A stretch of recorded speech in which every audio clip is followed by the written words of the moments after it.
wanamuita hasa ya Muhammad adrikni, ya Rasulullah adrikni, na wengine ya Ali adrikni, na wengine na kuitakidi kwamba ndo sadaka yake maiti hiyo. Fil yaumil awwali, katika siku ya mwanzo, wasabi'i, na siku ya saba, wal arba'in, na siku ya 40, wa tamami sana, na ukamilifu wa kutimia mwaka mmoja tangu alipokufa mtu. Hayo yameelezwa katika Al-Khadimi fi sharhi tariqi Al-Muhammadiyya, jina la kitabu hilo, katika nambari ya hadithi hiyo 3224, na vile vile kwenye kitabu Al-Madkhalu yametajwa hayo, juzuu ya pili nambari 114 sahifa, na juzuu ya tatu nambari 278 mpaka 279. Kitabu hicho Al-Madkhalu yameelezwa hayo. Si kama ni mambo mageni mapya yanapatikana msikiti huu tu, la, vitabu vyote vya ukweli vinasema hivyo. Nukta nambari 112, itikhadhu taami, vile vile uzushi mwingine ni kutengeneza chakula min ahli almayiti, kutoka kwa watu wa maiti, awali khamisin, ni katika siku ya 5 ya mwanzo. Lazima paliwe kitu tangu alipokufa yule mtu. Ile ya 5 ya mwanzo ile lazima watu wanahesabu kwa makini kabisa, na walaji ndio hivyo tena, wanahesabu kwa vidole hasa. Kwani leo lini? Leo leo ya 3 leo. Ngoja kisha kutoa utaona mambo. Hawa ghafiliki watu wanaijua kwamba 5 ya mwanzo panaliwa kitu pale pahala.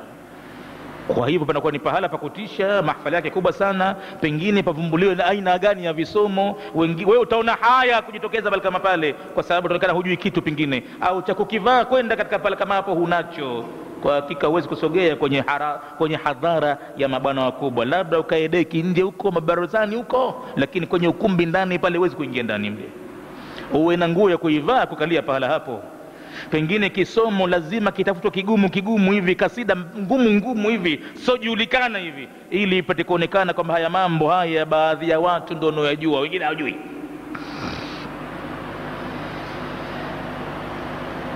Mia na 13, ijabatu, ni huu wito, manake hapa ndipo tulipokamatwa sote, hatutoki. Tunaona haya, tunastahiana, na mwisho tunatia hoja ya kwamba lakini si katika haki ya Muislamu jamaa katika mambo 6, akikualika wende. Ndiyo, akikualika wende, lakini katika jambo gani? Anakualika kuna karamu ya harusi ya mwanawe, haki ni sunna hiyo. Au lim walau bishatin, mtume anasema fanya karamu katika harusi ya mwanao japo kwa kibuzi kimoja hivi, na waite watu kiasi kitawatosha kibuzi kile. Si lazima wawe wengi, lakini fanya kitu kidogo hivi, huna kabisa, basi mkate kwa maharagwe, mkate kwa mchuzi, huna kitu, visheti haya, lakini watu watie kitu mdomoni pale, wamshukuru Mwenyezi Mungu, ndio baraka ya harusi. Sasa uzushi katika mazishi, itikhadhi ijabatu da'wati ahli almayiti, kuitikia wito wa watu wa maiti ila taami, kwenda katika chakula, ni uzushi mkubwa. Na yasingestawi mambo haya ila ni sisi tunaoalikwa, tunaokwenda, ndio wabaya zaidi. Yule mtu mjinga, je, anatakufahamishwa, anatakuelekezwa, kabla hajaandaa chochote afahamishwe tu mambo yaliyokuwa yanamfaa maiti, ayajue, kumlipia maiti madini yake. Warithi wasirithi mali ovyo, mpaka kwanza waangalie madeni ya maiti, na kama kuna wasia kausia lazima kwanza utekelezwe, na wasia ukionekana umekiuka mpaka, amehusia sivyo, patengenezo ya propaharibu, wafanye watu kumuokoa, maana ataadhibiwa kule yule. Na kama watakulifanya lolote lile, wasiguse mali ya maiti kabisa, kuifanya chochote kile, waache kabisa. Kuna mirathi, kuna mayatima, kuna vizuka, kuna haki chungu nzima za watu. Wasije kaingia mambo haya kwa siku 1 2 3 hivyo, kaitekeleza mali katika 40, katika hauli, katika jambo gani, wasiguse mali ya maiti. Kama wazimu wanao, basi wachangishane wenyewe, nguvu zitoke kwa wenyewe, kama kweli hasa. Kwa hivyo ijabatu da'awati ahli almayiti, kuitikia wito wa watu wa maiti ila taami, kwenda katika chakula, ni uzushi mwingine huo. ingawa hadithi ya mtume iko imesema haqqul muslimi ala almuslimi 6 khisalin au 5 khisalin. Hadithi ziko tofauti. Haki ya muislamu juu ya muislamu mwenziwe kuna mambo kama 6 hivi. Katika mambo hayo, idha laqitahu fasallim alayhi, ukikutana naye mtolee salamu, au akikutolea salamu wewe lazima uitikie. Haya ni katika mambo yake, ni haki yake, lazima mfanyie. Katika mambo hayo, tashmitul atisi, kumtakia rehma aliyekwenda chafya. Akichemua mtu chafya ile, basi mtakie rehma. Kama akasema alhamdulillah, basi mwambie yarhamukallahu, na yeye aseme yahdikumullahu wa yuslihu balakum. Haya ni mambo ya haki kwa muislamu juu ya muislamu mwenziwe. Jambo jingine, idha stansahaka, akikunasihi umpe nasaha. Akikutaka umpe nasaha, umpe. Kaja kwako anakwambia nasihi, naondoka, nini wasia wako katika kuondoka kwangu? Mwambie mimi naona ufanye hivi hivi hivi hivi hivi. Bwana we, nimeamua nataka kufunga ndoa sasa hivi na hivi na hivi, unasemaje mwenzangu? Unanionya vipi? Nini wasia wako? Lipo la kunambia lolote lile, mwambie kama unalo. Jitayarishe, jirekebishe kwa namna kadha kadha kadha kadha kadha. Mwanamke jambo kubwa sana, utakuja kufeli katikati. Hivi tabia yako ulionayo si nzuri, fanya hivi hivi hivi hivi hivi. Group fulani sasa hivi itabidi uiache, wewe sasa hivi si mtoto tena. Umnasihi. Hayo mambo ni haki yake muislamu kufanyiwa. Na jingine katika hayo ndo hili, wa idha daaka, atakapokuita faajibu, umuitikie. Na kama huwezi kwenda kula, umefunga siku ile, basi muombe dua kwenye karamu. Lakini wote wenyewe uwe ni katika mambo ya sheria ndani ya Uislamu, mambo ya haki ndani ya dini. Sio anakuita katika jambo la uzushi, kwenye chakula cha uongo, chakula cha kuwadhuluma yatima. Hapo kwa hakika hakuna haja ya kwenda, na hakuna haja hata ya kuficha wala kudanganya. Mimi sihudhurii katika vyakula hivyo, ni makosa katika dini, dhulma hiyo. Na nakuomba mimi usilite kabisa katika mambo mpaka watu wakuelewe msimamo wako. Hakuna atakayekwambia 40 la kitu gani, na akikwambia nakwambia kwa utani tu, kwa kuchokoza tu kabisa. Kadi ikija anajua kwamba leo tunamchokoza fulani, leo wanajua kama hatakuja, lakini iko istihzai, kuchokozana iko, anakuchokoza kidogo. Lakini kuna pahala wanakuelewa watu wote mpaka ndani ya familia. Yule tutashirikiana naye katika maziko, katika mambo yote, lakini haya mambo mengine yale hamuoni hapa haji hapa. Khalafa anasema mambo haya ameyasema al-Imamu Muhammadu al-Barakawi fi, ndani ya kitabu Jala'il Qulubi, usafi wa nyoyo, kutakata kwa nyoyo, ameyazungumza hayo.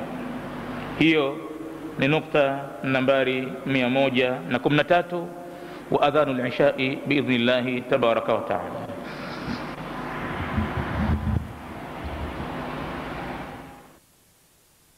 Katika mambo ya uzushi, katika mambo ya jeneza, qauluhum, ni neno lao wanaoitakidi baadhi ya watu, na haya labda katika baadhi ya nchi nyingine. Kwetu nadhani kuna mengine haya hayapo, hatujaona bado, au pengine vijijini huko yanaweza kupatikana. Neno lao watu wanasema, la yarfa'u ma'idata at-ta'ami, asinyanyue hii meza ya chakula. Mathalan, kama kuna meza ya chakula ya kulia, au kama kuna kitanga kimewekwa chini pale, au busati au nini, asinyanyue meza ya chakula hii al-layali thalathi, katika siku 3 za msiba, illa alladhi wada'aha, isipokuwa yule aloiweka meza ile pale ya chakula. Yeye peke yake ndio mwenye uwezo kuiondoa ile. Na wanaitakidi kama atatokea mwingine ataiondosha, atadhurika, atakufa lazima. Upumbavuo wanao baadhi ya watu. Meza ya chakula ile kwa siku 3 za msiba zile, asije akagusa mtu meza ile. Kuna mwenyewe kaiweka, ndio endo kazi yake ile. Imeelezwa habari hii kwenye kitabu Al-Madkhal, juzuu ya 3, ukurasa nambari 276, imeelezwa habari hiyo. Kuna baadhi ya watu wanaitakidi kwamba ni nuksi kubwa kwenda kugusa mtu meza ya chakula, izla yule ambaye kaiweka katika siku 3 zile za msiba zile. Na nambari 115, amalu az-zalabia kuna baadhi ya mahala lazima itengenezwe zalbia. Zalbia zamani ilikuwa haitoki siku za sikukuu Mnazi Mmoja pale. Wahindi sana wanafanya zalbia ile nyekundu ile, sukari tamu mno. Baadhi ya watu utamu ule wanavyoupenda wakenda wakachomeka katika mambo ya mazishi bwana. Lazima zalbia iwepo au maiti ataadhibiwa. Hakuzikika uzuri aslan. Zalbia imo umo, hamna zalbia basi hamjamzika maiti wenu. Fanya zalbia. Yani watu wamekuwa wajanja na wanakubalika mpaka katika upuzi kama huu. Na wengine wamekuwa wajinga kiasi ambacho watakachokisema wale wanaonekana wana makashda begani, wana tasbihi mkononi, wana kilemba kichwani, lolote watakalosema wanakubaliwa tu hivi hivi. Bila ya mtu kupata tabu kwa kidogo akafungua vitabu akatazama, kwani zalbia ndio kitu gani?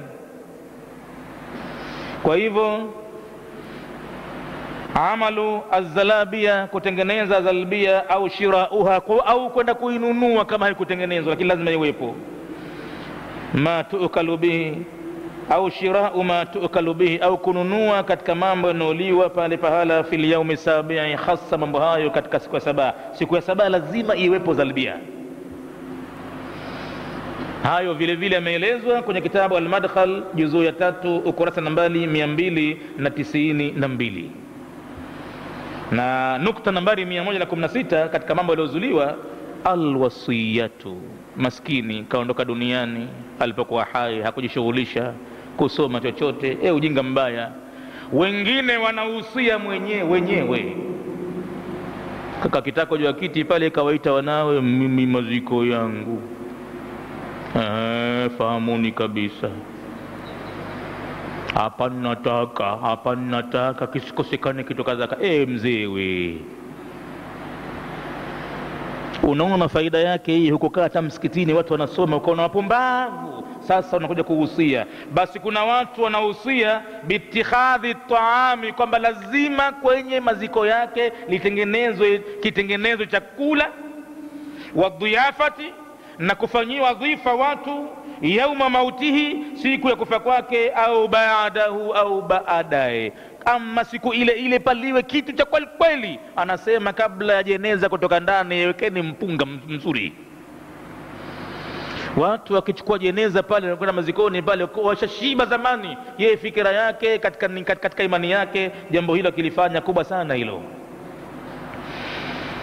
Wa bi'itai darahima, na anahusia kwamba patolewe dirhamu kidogo katika pesa zangu lizioko kadha, na pengine pesa hana. Anawaambia wanawe maskini, anawakamua wanawe, wana majukumu chungu nzima, watoto wake maskini, wanawake majumbani, wana watoto, wengine wanasoma, wengine wagonjwa. Anakwenda kuwaambia kabisa, nakwambieni mkamatane, mchangishane, na nyinyi wengi sana nyie, chungu nzima nyie mpo pale. Siku maziko yangu pale patolewe pesa pale. Mtu anashtukia anapenyezewa mfuko hivi au bahasha hivi, kila alokuja mazikoni mnampelekea bahasha hivi, ndani yake mna 10,000 hivi mnampa hivi. Na ndio maana ikawa fujo haimaliziki katika mambo ya mazishi, kwa sababu baadhi ya watu wanahusia mambo haya, na likitokezea hilo ikijulikana nyumba fulani wanatoa pesa kisha hatari kubwa. Sasa matokeo yake wale wanyonge wa Mungu nao siokuwa na kitu wataona fulani ndivyo walivyofanya hivi, na wale watu wanaonekana wanajua dini sawa sawa, nyumba kubwa sana.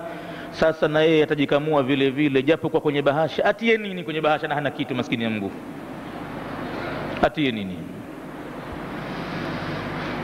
Hizo pesa za kununulia maji tu kwanza awe nazo za kutosha siku hizi. Dumu moja shilingi 100. Ayapate mangapi kwa kila siku mpaka aweze kuishi maisha? Mtu nyumba ina watoto, mna watoto changa mle. Si bora angeshughulikia mambo hayo kwanza ya uhai? Anakwenda kufanya mambo yasiokuwa na maana baada ya kufa mtu. Hayo mambo yanafanyika. Mtu anahusia patolewe darahima maaduda, dirham ambazo zenye kuhisabika. Anataja kabisa kila bahasha msikote 20,000 cash apokee mtu, ajue kenda maziko ya nani. Hakadha na pengine hanazo yeye, wanawe anawakamua, wengine watoto wake ni wanawake. Sasa watazipata wapi wanawake hao? Ni wajane, na itabidi fiski sasa ifanywe kwa ajili ya maziko ya baba, kesha usia pesa zitoke pale siku ile. Watapata wapi wale? Au dirham hizi maaduda ziwe special liman yatlu alqur'ana, kwa kila atakayesoma Qur'ani. Basi wakati mnampokea juzuu pale, na huku mkononi una kitu unampa. Pengine si wengi hawayawezi khitimani pale, ataitwa mtu siku moja, anakuja siku 3 kiasi hivi, anakwenda kusoma Qur'ani kwenye ufuo, au Qur'ani kwenye kaburi, au Qur'ani mlele na nyumba, na akiondoka anaondoka na kitita. Je, mambo haya yataondoka haya? Wakati mtu anakwenda kusoma Qur'ani ya uongo kwa ajili ya maiti, kwa kuwa mwenyewe kausia, akiondoka anaondoka na darahima maaduda, dirham zenye kuhisabika nzuri kabisa, anakwenda kusukuma tu pale uongo mtupu basi. Na ndio maana ukaona vita hivi ni vikubwa mno. Ukiyazungumza haya umegombana na watu sana, kwa sababu unawaondoshea watu mambo yao. Wao shakuwa wanadanganya katika dini ya Mwenyezi Mungu, ndio kipato chao kiko humu. Sasa kweli haisemwi maisha kabisa, na Qur'ani imefanywa kuwa ndo kazi zake hizo kwa ajili ya maiti tu, na sio kama ni kitabu chenye mafunzo maalum kwa ajili ya maisha ya watu, sheria na ibada na kila kitu. La, ni kitabu cha mambo hayo tu. Kwa hivyo liman yatlu alqur'ana, pesa hizo apewe kila mwenye kusoma Qur'ani, liruhihi, kwa ajili ya roho yake maiti, au yusabbihu lahu, au anakuja pale Qur'ani haijui. Hapa itabidi aseme ukweli. Tutamshukuru sana kama atasema jamani, mimi hicho kitu kimenipiga chenga sikijui, bora kidogo angalau kuliko yule anasema kwamba nipeni, kisha akakusanya pale, kisha akachukua msaafu akaufungua uongo, na huenda ukimtokezea utamkuta msaafu kaika kinyume hivi,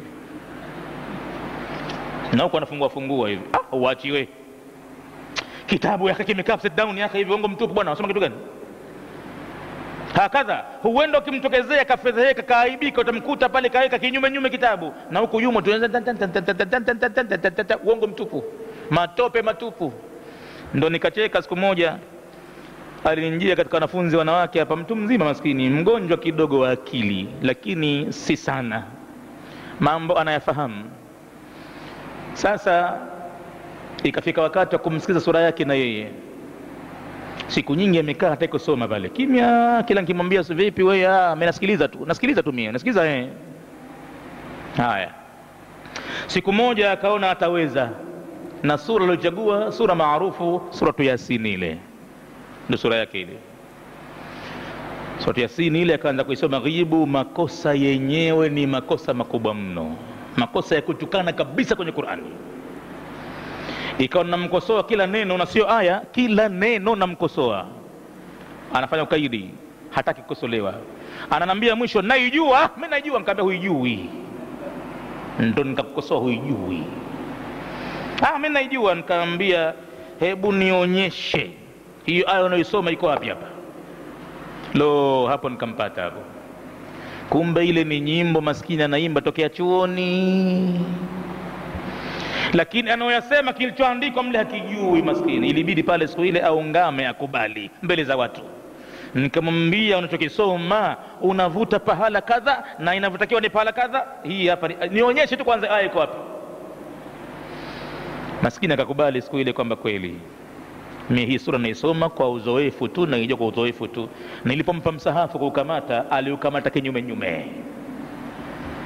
kabisa kinyume upside down, na huku mwenye yumo kusoma tu hivi. Nikamwambia ngoja kwanza nikuwekee vizuri msahafu kwanza. Unaona mambo hayo?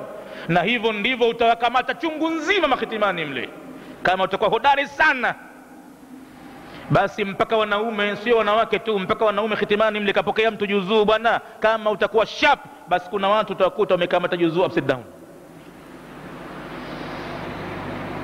Labda ile sura yeye anaisoma ya kijuzu cha amma kama liilafi hivi, alamnashraha hivi, na tainaka hivi, na kapokea juzuu yoyote ile, lakini pale akakamata ndivyo. Allahi, sijui namna gani mambo haya. namna ilivyodharauliwa Qur'ani, imedharauliwa kiasi kikubwa sana. Si kitabu cha Mungu hasa, yameonekana kama ni maneno kama gazeti tu hivi. Anaweza mtu akafanya takavyo kwenye Qur'ani al-Karimu. Kwa hivyo makosa makubwa ni ya wale wanaowaita wasomaji hawa huku wanawajua. Kama atasema ya kwamba hajui kusoma Qur'ani afanye jingine, basi ya jambo kidogo yake, kajinusuru na adhabu za Mwenyezi Mungu za kutamka maneno ya Mwenyezi Mungu ndivyo sivyo. Basi ufanyaje? Au yusabbihu lahu, au humtolea tasbihi maiti, au yuhallilu, au kumhalilia la ilaha illa Allah laki ngapi na ngapi sijui, ili kumtoa motoni kumtia peponi. Maneno haya anasema Albani yameelezwa kwenye kitabu At-Tariqatul Muhammadiyya juzuu ya 4 ukurasa nambari 325, yametajwa mambo hayo vile vile. Jambo gani hilo? Mtu anahusia kabisa ya kwamba pafanye chakula na kukirimiwa watu chakula siku ya kufa kwake au baada yake, au kutolewa pesa maalumu zijulikanazo, ima kwa kupewa waliokuja mazikoni, au msomaji wa Qur'ani atakayekuja kusoma Qur'ani ikiwa siku 3, ikiwa siku 10, ikiwa siku 40, ikiwa siku 1, aondoke pale na kitita rasmi. Au yusabbihu lahu, au kama si Qur'ani basi amfanyie tasbihi maiti, yani ampelekee tasbihi maiti. Au yuhallilu, au ampelekee tahlili pale. Hayo yametajwa kwenye kitabu At-Tariqatu Al-Muhammadiyya. Jingine tunamalizia hapa kwa leo inshallah. Jingine, alwasiyatu, ni wasia anaotoa kabisa mtu katika uhai wake, bi an yabita inda qabrihi rijalun, kwamba katika kaburi lake waje walale watu. Jamani, kuna mambo duniani na akhira yatakuwa makubwa sana mambo haya. Wewe unakwenda kuwahusia watu waje walale kaburini kwako, kwa faida gani ambayo unaijua kwenye akili yako utaipata? Na pengine aliyoyafanya anayajua, basi ule woga ule anao mwingi. Basi jamani, je, mkaa msinitupe, mlale pale na mimi pamoja, virungu vikianza pale nye mpo.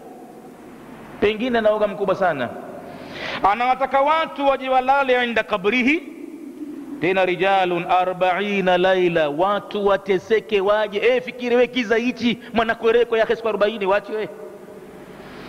Na makaburi mengine pale manakweka angalau kidogo pana mji sasa, na makaburi mengi sana, na aghlab makaburini panatisha, inakuwa ni masakinil jinni, majini hupenda sana kama mle. Kuna hadithi ya kutosha, masimulizi. Urwa ibn Zubairi alikuwa amepita makaburini usiku. Alipokuwa makaburini usiku, akasikia nungunungu ya watu wanazungumza viumbe, lakini kivuli kinakuja, hawajui ni nani watu wale. Kivuli kinakuja, kishindo kinakuja, hawaoni.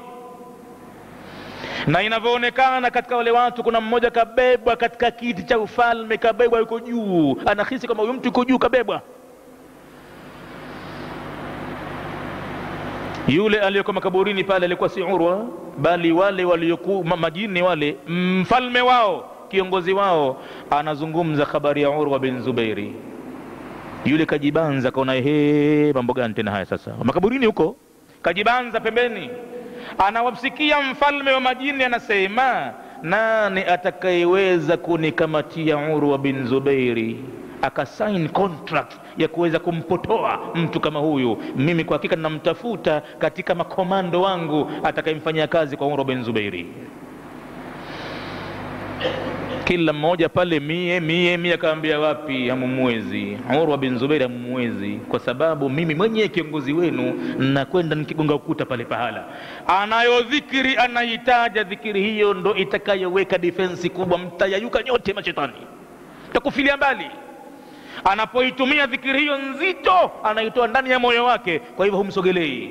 Yule aliyekuwa makaburi kajibanza pale, anasikiliza ile.